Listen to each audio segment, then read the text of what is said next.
Girl bought a whole box of golden peas. She worked overtime to sew them together. The next morning, a luxurious dress amazed everyone in the company. Even the boss, who was a top designer, was amazed. She even wanted the dress for himself. This plays right into the girl Ellie's scheme, because she has buried the secret of overthrowing the rich in this dress. At the company's new product launch that night, a motorbike suddenly rushed onto the red carpet. Ellie came out of the smoke in disguise. The gold and black fashion is very eye-catching, instantly stealing the limelight from Lisa, the boss's wife. At that moment, the companions extinguished all the lights. Ellie's other name was projected on the outside of the building.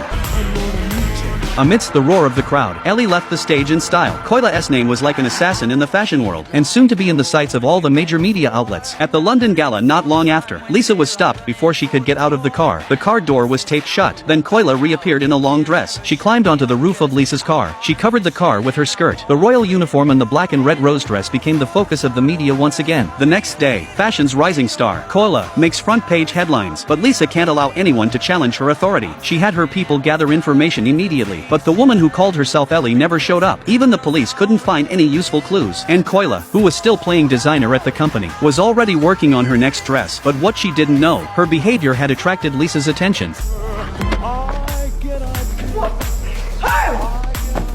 Lisa asks why she's holding back on herself. Ellie says she's just looking for inspiration in her private time.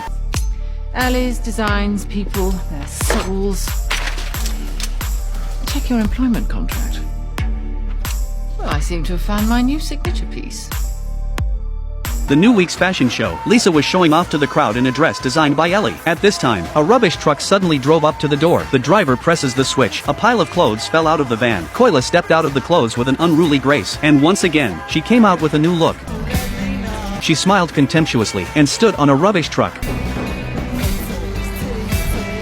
And as the car drove away, what looked like a pile of rubbish turned out to be a 15-meter dress. Ellie stood in the car and laughed maniacally as she left. All the press are clamoring to photograph it, leaving Lisa, the owner of the fashion show, shaking with rage. The sales of the fashion base have plummeted. Lisa tried to get her lawyer to put Ellie in jail, but the lawyer couldn't find anything in the statute book to put her on. She could only hope that the annual fashion night, that soul-stirring gold gown, would surely restore her authority. On Ellie's side, she had her partner sneak into the fashion base, deliberately left signs of a dress to be stolen. When Lisa realized that someone had sneaked in, she immediately had all the gowns locked in a safe. And that's exactly what Ellie's planning. It was finally the day of the fashion show. Lisa opened the safe at her command, but now there are countless moths flying out from inside. All the dresses were chewed to pieces. The audience was scared by the moths and fled the exhibition hall. It turned out that the gold beans that Ellie had put on the dresses were all moth eggs. The reason why she forced Lisa to lock the dresses in the safe, so that the eggs would hatch without anyone knowing. In the park not far from the showroom at this time, Koila's fashion show was on. The punk band and the brilliant lights. It attracted countless spectators. When Koila appeared in a spotted black and white dress, and the whole show came to a climax. Koila's actions completely enraged Lisa.